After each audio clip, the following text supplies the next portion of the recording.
ঠাসা কর্মসূচি 3 দিনের সফর বঙ্গে এবং আইন শৃঙ্খলা অনুপ্রবেশ নিয়ে এবং সেই সঙ্গে আরও একাধিক ইস্যুতে গুরুত্বপূর্ণ একের পর এক বৈঠক কর্মসূচি রয়েছে কেন্দ্রীয় স্বরাষ্ট্রমন্ত্রী অমিত শাহের।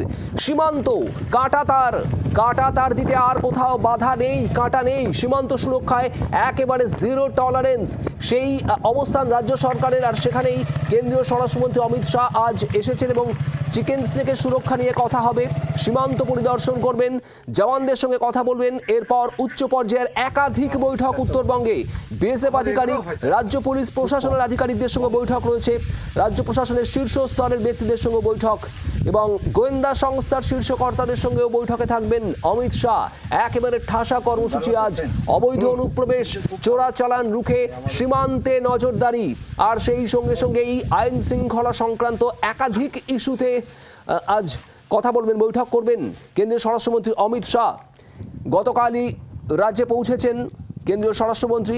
আজ দিনভর একের পর এক হাই ভোল্টেজ বৈঠক থাকছে এবং তারপর আগামীকালও বেশ কিছু কর্মসূচি রয়েছে কেন্দ্রীয় স্বরাষ্ট্রমন্ত্রী অমিত শাহের।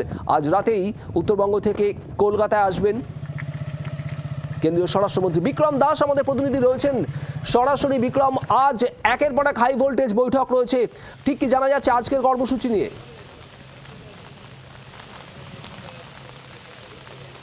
একেবারেই নজরে সীমান্তের নিরাপত্তা, নজরে বেআইনি অনুপ্রবেশ। রাজ্য সফরে এসছেন, 3 দিনের রাজ্য সফরে এসছেন কেন্দ্রীয় স্বরাষ্ট্রমন্ত্রী অমিত শাহ। গতকালই তিনি উত্তরবঙ্গের শিলিগুড়িতে পৌঁছে যান এবং আজকের কিন্তু তার মোট 4টি বৈঠক রয়েছে যা অত্যন্ত গুরুত্বপূর্ণ। যার মধ্যে প্রথমটি হলো তিনি বিএসএফের বর্ডার আউটপোস্টে আসবেন, মূলত যেখানে আমি এই মুহূর্তে দাঁড়িয়ে আছি জুমাগাছ বর্ডার আউটপোস্ট শিলিগুড়ির পাশেই, এবং সেখানেই কিন্তু মূলত আমরা যেটা জানতে পাচ্ছি যে বিএসএফের শীর্ষ কর্তাদের সঙ্গে বৈঠক করবেন কেন্দ্রীয় স্বরাষ্ট্রমন্ত্রী। তোমাকে দেখাবো এই মুহূর্তের বর্ডার আউটপোস্টের ছবিটা, যেখানে বিএসএফের যারা আধিকারিক তারা কিন্তু রয়েছেন। ইতিমধ্যেই প্রস্তুতি শুরু হয়ে গেছে, কারণ আর কিছুক্ষণের মধ্যেই কেন্দ্রীয় স্বরাষ্ট্রমন্ত্রী তিনি এখানে এসে পৌঁছাবেন। ইতিমধ্যেই বিএসএফের যিনি ডিজি প্রবীণ কুমার তিনি এসে পৌঁছেছেন।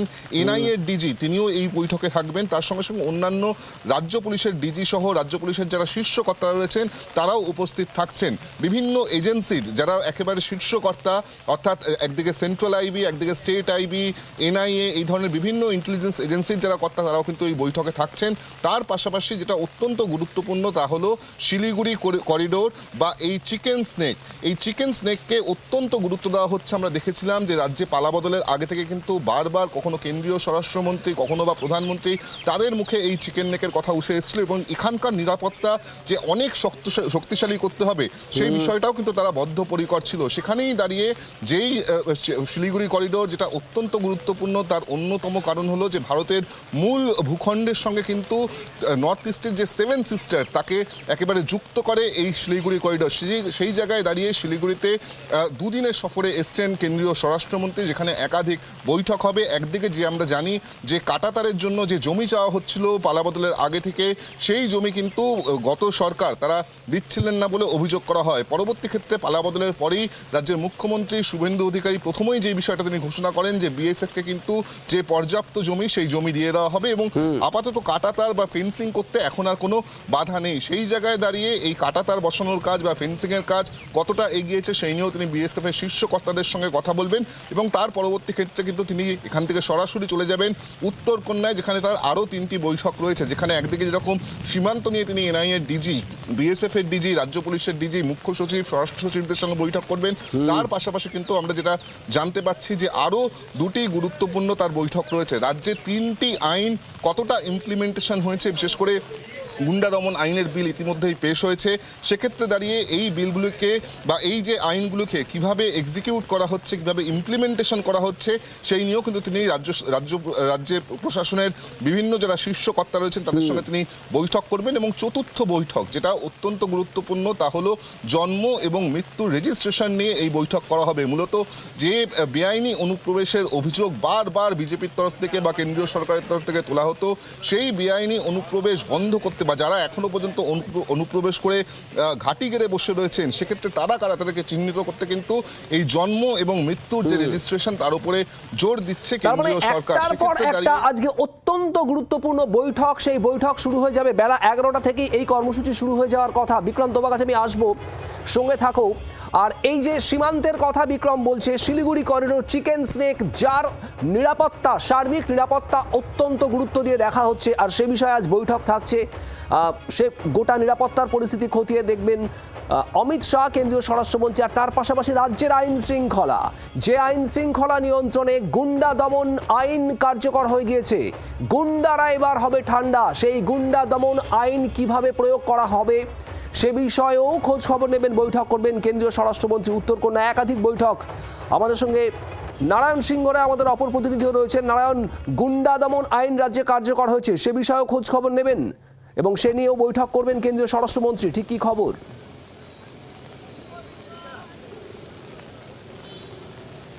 একেবারে শুভদীপ, দেখো কেন গুন্ডা দমন আইন, তার মধ্যে মূল বলে রাখি আমি যেখানে রয়েছি উত্তরকন্যা। এই উত্তরকন্যা মূলত জলপাইগুড়ি শিলিগুড়ি সংলগ্ন জলপাইগুড়ি জেলার মধ্যেই পড়ছে। আর এখান থেকেই 1 কিলোমিটার দূরে চিকেন স্নেক যেখান থেকে শুরু, অর্থাৎ নর্থ ইস্টের করিডোর যেখান থেকে শুরু, এবং সেখানে একটু পরেই অমিত শাহ, কেন্দ্রীয় মন্ত্রী অমিত শাহ এবং রাজ্যের মুখ্যমন্ত্রী যদিও একটু আগে বাগডোগরা বিমানবন্দরে এসে পৌঁছেছে, তিনি এই মুহূর্তে কদমতলা বিএসএফ ক্যাম্পে যেখানে স্বরাষ্ট্রমন্ত্রী রয়েছে সেখানে পৌঁছে গেছেন। তারপর সেখান থেকে তিনি রওনা দেবেন। এই রাস্তা দিয়েই, আমি সুশান্ত তাকে বলবো, এখান দিয়েই কিন্তু তিনি যাবেন, তার কনভয় যাবেন এবং সেই কনভয় এখান থেকে ফুলবাড়ি, অর্থাৎ এখান থেকে 1 কিলোমিটার দূরেই যেখানে ফুলবাড়ি, যেই বিন্দু বাংলা সীমান্ত, সেখানে তার বেশ কিছু অনুষ্ঠান রয়েছে।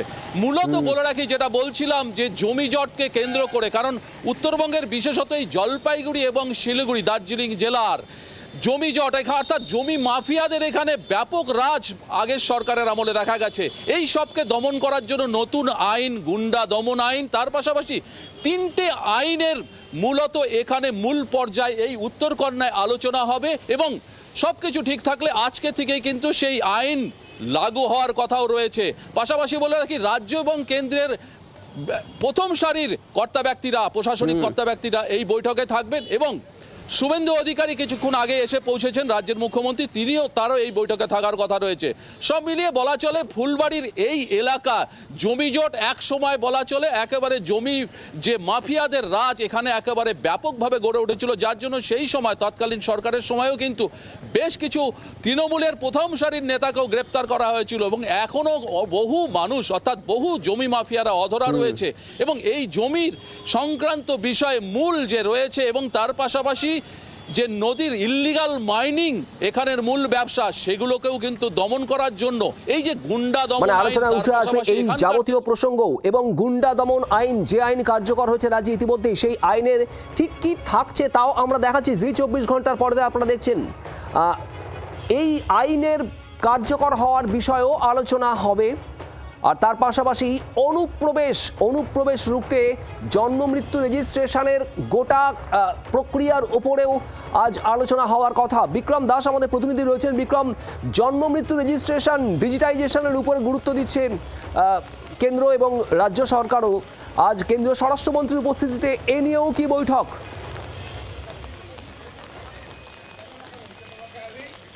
একেবারেই তাই, জন্ম এবং মৃত্যু রেজিস্ট্রেশন নিয়ে আজকে আলাদাভাবে বৈঠক করবেন কেন্দ্রীয় স্বরাষ্ট্রমন্ত্রী, যেখানে রাজ্যের মুখ্যমন্ত্রী শুভেন্দু অধিকারী তারও উপস্থিত থাকার কথা। রাজ্যের মুখ্য সচিব, স্বরাষ্ট্র সচিব সহ অন্যান্য প্রশাসনিক যারা কর্তারা রয়েছেন তারাও উপস্থিত থাকবেন। মূলত যে বিষয়টা নিয়ে আলোচনা হবে তা হলো এই যে জন্ম এবং মৃত্যুর রেজিস্টার, সেখানে কতটা ডিজিটাইজেশন হয়েছে এবং ডিজিটাইজেশন হয়ে থাকলে সেখানে দাঁড়িয়ে এখনও পর্যন্ত কতজনের জন্ম হয়েছে সাম্প্রতিককালে, কতজনের মৃত্যু হয়েছে এবং সেক্ষেত্রে যে শংসাপত্র বা সার্টিফিকেট সেগুলিও বা কজনকে দেওয়া হয়েছে। কারণ ইতিমধ্যেই আমরা জানি যে এই বেআইনি অনুপ্রবেশ নিয়ে কিন্তু বারবার বিজেপির তরফ থেকে বা কেন্দ্রীয় সরকারের তরফ থেকে বিভিন্ন সময় তারা সোচ্চার হয়েছিলেন এবং বিভিন্ন যারা বেআইনি অনুপ্রবেশকারী কিভাবে এখানে ঘাঁটি গড়ে তুলেছে সেই নিয়েও কিন্তু তারা বিস্তর অভিযোগ করেছেন। সেই জায়গায় দাঁড়িয়ে কেউ যাতে কোনো রকমভাবে কোনো জাল সার্টিফিকেট তৈরি করে বা কোনো রকম অন্য কোনো শংসাপত্র নিয়ে এখানে বসবাস না করতে পারে, তার জন্য কিন্তু জন্ম এবং মৃত্যু রেজিস্ট্রেশনের উপরে বাড়তি জোর দেওয়া হচ্ছে এবং তার সঙ্গে সঙ্গে এই এই রেজিস্ট্রেশনের ডিজিটাইজেশনের উপরে সব থেকে বেশি জোর দেওয়া হচ্ছে। সেক্ষেত্রে দাঁড়িয়ে কতটা কি ডেটা রয়েছে এখনো পর্যন্ত, কতজনের জন্ম হয়েছে, কতজনের মৃত্যু হয়েছে, কিভাবে এই ডিজিটাইজেশনের কাজ এগিয়ে চলেছে, সেই সমস্ত বিষয় কিন্তু আজকের কেন্দ্রীয় স্বরাষ্ট্রমন্ত্রীর সামনে তুলে ধরবেন রাজ্যের প্রশাসনের শীর্ষ কর্তারা, এমনটাই আমরা প্রাথমিকভাবে জানতে পারছি। অর্থাৎ একদিকে যেরকম শিলিগুড়িতে এসে, উত্তরবঙ্গে এসে কেন্দ্রীয় স্বরাষ্ট্রমন্ত্রী তিনি সীমান্তের নিরাপত্তা নিয়ে যেরকম জোর দিচ্ছেন, বৈঠক করছেন, চিকেন স্নেককে বাড়তি গুরুত্ব দেওয়া হচ্ছে, তার সঙ্গে সঙ্গে কিন্তু এই যে তিনটি আইন, বিএনএস এর তিনটি আইন, গুন্ডা দমন আইন, সেই আইনের প্রয়োগ কিভাবে হবে বা তার সঙ্গে সঙ্গে তার যে ইমপ্লিমেন্টেশন সেটা কিভাবে হচ্ছে সেটা নিয়েও কিন্তু যেরকম আলোচনা হবে। তার নজর রাখো, আমাদের নজর থাকবে আজ দিনভর এই কর্মসূচির দিকে। নারায়ণ এবং বিক্রান্ত, তোমাদের দুজনকেই ধন্যবাদ। একদিকে আইন শৃঙ্খলা, অন্যদিকে সীমান্ত সুরক্ষা, চিকেন স্নেকের সুরক্ষা, প্রত্যেকটা বিষয় নিয়ে আজ খুঁটিয়ে বৈঠক আজ এবং আগামীকালও। পালাবদলের পর আইন শৃঙ্খলা অপরাধ দমন নিয়ে মেগা রিভিউ বৈঠক আগামীকাল। কেন্দ্রীয় স্বরাষ্ট্রমন্ত্রী অমিত শাহ এই বৈঠকে থাকবেন, এনআইএ এর শীর্ষকর্তা, সিবিআই এর শীর্ষকর্তারা থাকবেন এমনও জানা যাচ্ছে। পিয়ালি মিত্র আমাদের প্রতিনিধি রয়েছেন আমাদের সঙ্গে। পিয়ালি, আগামীকাল আবারও এক গুরুত্বপূর্ণ বৈঠকে থাকছেন কেন্দ্রীয় স্বরাষ্ট্রমন্ত্রী, ঠিক কি খবর? একেবারেই দেখো, কেন্দ্রীয় স্বরাষ্ট্রমন্ত্রী অমিত শাহ রাজ্যে পালা বদলের পর প্রথম বৈঠক হবে এবং সেখানে আইন শৃঙ্খলা, অপরাধ দমন এবং তার সঙ্গে সঙ্গে ভবিষ্যতের রূপরেখা সেটা নিয়ে। এবং এই গুরুত্বপূর্ণ বৈঠকে একদিকে যেরকম এনআইএ, ইডি, সিবিআই, এনসিবি তাদের ডিরেক্টররা থাকবেন, তার সঙ্গে সঙ্গে রাজ্য পুলিশের শীর্ষকর্তারা থাকবে, সমস্ত এসপি আর সিপিরা থাকবেন। এবং যে যে বিষয়গুলো নিয়ে আলোচ্য সূচির মধ্যে রয়েছে তার মধ্যে হচ্ছে যেরকম 2021 সাল থেকে এই 5 বছরের নির্বাচনগুলোর সময় ভোট পরবর্তী কোন কোন হিংসা হয়েছে, সেগুলোর ক্ষেত্রে কি কি পদক্ষেপ নেওয়া হয়েছে, কোনো মামলাতে সিবিআই তদন্তের করার প্রয়োজনীয়তা রয়েছে কিনা সেই বিষয়, মহিলাদের বিরুদ্ধে অপরাধ, তার সঙ্গে সাইবার অপরাধ ও তার সঙ্গে সঙ্গে অবৈধ খনি খনন, পঞ্জি স্কিম থেকে নিয়োগ দুর্নীতি, এই সমস্ত বিষয়গুলো একেবারে এই মিটিং এর আলোচ্য সূচির মধ্যে রয়েছে। সাইবার ক্রাইম অপরাধ, তার সঙ্গে সঙ্গে পুলিশের পরিকাঠামো উন্নতি, এটিএস, এসটিএফ কে আরো শক্তিশালী করা, এই রকম গুরুত্বপূর্ণ বিষয়গুলো কিন্তু একেবারে সেগুলো যেরকম 5 বছরে কি কি অপরাধ হয়েছে, সেগুলো নিয়ে কি ব্যবস্থা নেওয়া হয়েছে, সেগুলো নিয়ে একদিকে রাজ্য পুলিশের ডিজি তাদের বা সিএস এইচএসের কাছ থেকে রিপোর্ট জানতে চাইবেন মুখ্য স্বরাষ্ট্রমন্ত্রী। তার পাশাপাশি ভবিষ্যতে কি কি রূপরেখা তৈরি করা যেতে পারে, ইডি, সিবিআই সঙ্গে রাজ্য পুলিশ কিভাবে সমন্বয় রেখে কাজ করবে, বিদেশিদের বিরুদ্ধে নজরদারি বা অবৈধ বাংলাদেশিদের বিরুদ্ধে এসএপি তৈরি, এই সংক্রান্ত গুরুত্বপূর্ণ বিষয়গুলো কিন্তু আলোচ্য সূচিতে রয়েছে। অর্থাৎ রাজ্যে পালাবদল হয়েছে, বিজেপি সরকার এসছে এবং সেই জায়গা থেকে দাঁড়িয়ে কেন্দ্রীয় স্বরাষ্ট্রমন্ত্রক যে যে আইন শৃঙ্খলা হোক বা অপরাধ দমন হোক, এইগুলোর ক্ষেত্রে প্রত্যেকটা বিষয়তে গুরুত্ব যে দেওয়া হচ্ছে, অতিরিক্ত গুরুত্ব দেওয়া হচ্ছে বলা যায়। আর সেই লক্ষ্যে এই বৈঠক আজ দিনভর এবং আগামীকালও। ধন্যবাদ পিয়ালি।